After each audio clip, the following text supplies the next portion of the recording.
Number 7. SARM HESLOP. While joining her boyfriend on his catamaran on the night of March the 7th of 2021, SARM HESLOP from Britain disappeared. Moored off the coast of the US Virgin Islands, the couple had been seen enjoying dinner in St. John's before returning to the 47-foot yacht. At around 2:30 a.m. that night, police received a call from her boyfriend, Ryan Bain, who reported he'd woken up to find her missing. He was advised to contact the US Coast Guard, which he did, but only about 9 hours later.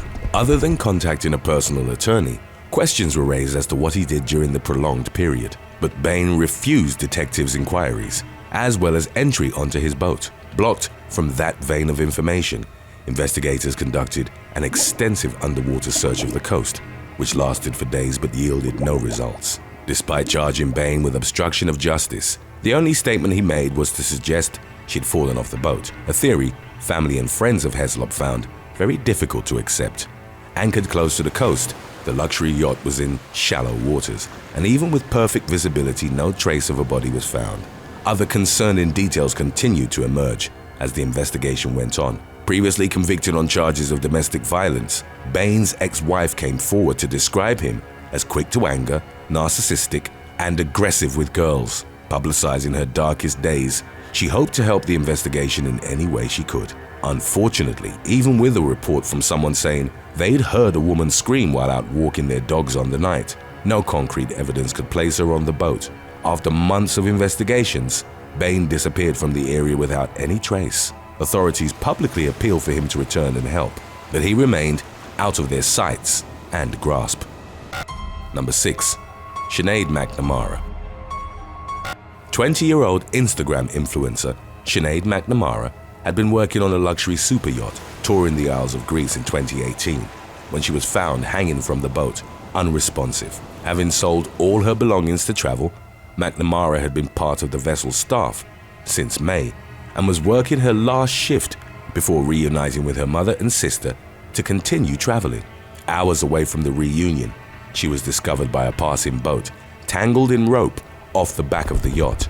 She was still alive and given CPR, but died while being airlifted to the hospital.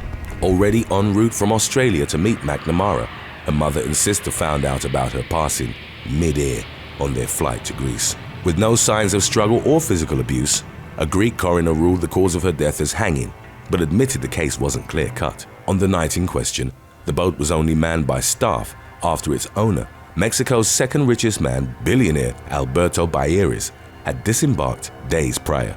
Despite insisting she was happy during their regular talks, SINEAD's mother reported she had called the day before, crying about having fallen out with another crew member. Greek Coast Guards investigating the death questioned the staff but ultimately allowed the super yacht to sail away. CCTV footage displaying the moments before McNamara's discovery was allegedly seized, but the video was never shared publicly or with the case's ruling coroner. The particularities of what had happened to her that night have remained a mystery. Number 5. Thomas and Jackie Hawkes. A retired couple from Prescott, Arizona, Thomas and Jackie Hawkes lived full-time on their 55-foot yacht, well deserved, for 2 years while they sailed around the Pacific Ocean. In 2004, motivated by the upcoming birth of their first grandchild, they decided to move back on land and sell their yacht. Their newspaper ad was answered by Skylar DeLeon, who presented himself as a serious buyer and family man, gaining their trust by bringing along his pregnant wife and young daughter. The former child star and Power Ranger convinced the older couple to take him, his family, and 2 male friends out on a test cruise before finalizing the sale. As soon as they got out to sea, the group, led by DeLeon, overpowered the couple, handcuffed them to an anchor, and threw them overboard. Neither was ever seen again, but the boat and their car were returned to their usual spots. In the aftermath, DeLeon insisted everyone had returned safely after the sale had been finalized, but his story fell through when the notary, who had signed as a witness to the sale, revealed she'd been bribed. The story unraveled completely when one of his accomplices confessed in exchange for a plea deal. Along with outlining how they were killed, he detailed how DeLeon first forced the Hawks to fingerprint and sign documents that gave him power of attorney and transferred the boat to his name. With the testimony, DeLeon and the third male accomplice were found guilty on multiple charges in connection to the murders. They were given the death penalty, while his wife will serve multiple life sentences with no chance of parole. Number 4. Karen Barnes. After dating David Trauger for just a few months, Karen Barnes quit her job as a restaurant manager to marry him in 2009. Following their short love affair, Karen filed for divorce just 2.5 years later, and to her ex's displeasure was granted their $558,000 custom-built yacht in the proceedings. She moved into the vessel full-time, unaware that it would leave her vulnerable to David's abuse. Dealing with constant harassment and stalking, Karen filed multiple police reports and a protective order against him, only to take matters into her own hands. When authorities couldn't locate him, she secretly moved the yacht to St. Mary's, but was found out soon after. In the early hours of August 13th of 2012, David, dressed in all black, approached the yacht on a small vessel and proceeded to light it on fire, destroying the yacht and everything inside. Tragically, that also included Karen and one other victim. Spotted days later by chance outside an apartment complex, David started a shootout after being confronted by the police. No officers were injured, but David was killed in the fire exchange. David's attorney came forward later in his defense, giving a wildly different perspective of the events leading up to the tragedy. He claimed David and Karen's divorce was meant to be a sham to protect the yacht against David's first ex-wife, to whom he still owed a lot of money. David's attorney believed after Karen acquired the yacht and unexpectedly split instead of returning to be with David. Regardless of his true motive, David Trauger was categorically at fault for taking the lives of 2 people. Number 3. Jake FELDWHERE. On the final day of the 2019 Cannes Film Festival, British sailor Jake FELDWHERE lost his life in a yacht crash. FELDWHERE had just completed the basic super yacht training program and spent the previous 4 weeks exploring the south of France. The crash occurred at around 9 p.m. between super yachts, the Vision and the Minx, who had both been chartered by one group to celebrate the final night of the festival. FELDWHERE had been in charge of pulling up the anchor of the Minx, but as he did so, the other vessel crashed into the front, killing him. According to reports on the incident, the captain of the Vision was told to do some rounds while waiting for the Minx to pick up the anchor, and was blamed for showing off. The Vision had been traveling at 3 times the speed limit, and the Minx had been stationary in a safe anchorage zone at the time of the crash. The captain was charged with involuntary manslaughter, while the customers and crew members of the vessels were said to have been traumatized after authorities left the blood-stained Minx in the harbor for weeks without cleaning it. Today's topic was requested by Miss Cheeky. If you have any other topics you'd like to learn about, subscribe and let us know in the comments section below. Number 2. Edward BOZARTH.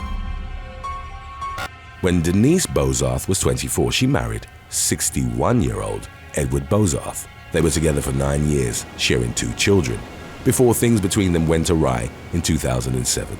The whole family used to live together on a 36-foot cabin cruiser called Screw You 2. One day, a neighbor complained to police that they smelled a foul odor emitting from the boat.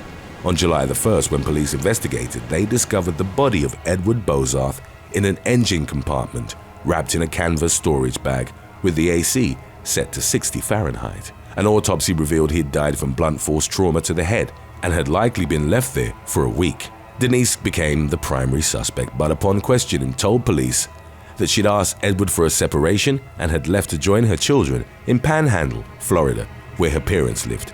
She failed the polygraph test and her story was inconsistent, but detectives couldn't prove her guilt until 2012, when she confessed. Witnesses came forward claiming that Denise would often talk about killing her husband and the different ways she would do it. Edward had come into a hefty inheritance from his mother, and Denise had her eyes on it, as she would often tell friends around her. Eventually, a man living at the marina admitted he'd had an affair with Denise and claimed she'd offered him $10,000 to kill Edward, but he refused. She was convicted of his murder and sentenced to 14 years behind bars. Her excuse during the trial was simply that she'd snapped. Number 1. Mark Brennan. At the age of 42, British window cleaner Mark Brennan decided he wanted to sail around the world on a solo adventure. He left the UK in 2020 and successfully made it across the Atlantic. He was seen sailing his 30-foot yacht, Avrio, between Grenada and Barbados on December the 2nd. A few days later at 8 p.m. on December the 6th, he was seen pulling his vessel out of the marina in darkness. The boat's dinghy had broken on the transatlantic trip, and the inexperienced sailor hadn't equipped the vessel with a phone or a radio. He was officially reported missing to British police on December the 21st, but it took weeks until he was found. The vessel was finally spotted by the local Coast Guard, drifting 71 nautical miles off the north coast of Jamaica. His naked, already decomposing body was found on board. Alongside the lack of communication devices and a dinghy, the Avrio had dirty fuel issues, which likely caused several engine problems, leaving it and Brennan to drift helplessly. Thanks for watching. Would you rather lose power on a yacht in the middle of the open ocean or lose control of your brakes while driving on the highway? Let us know in the comments section below.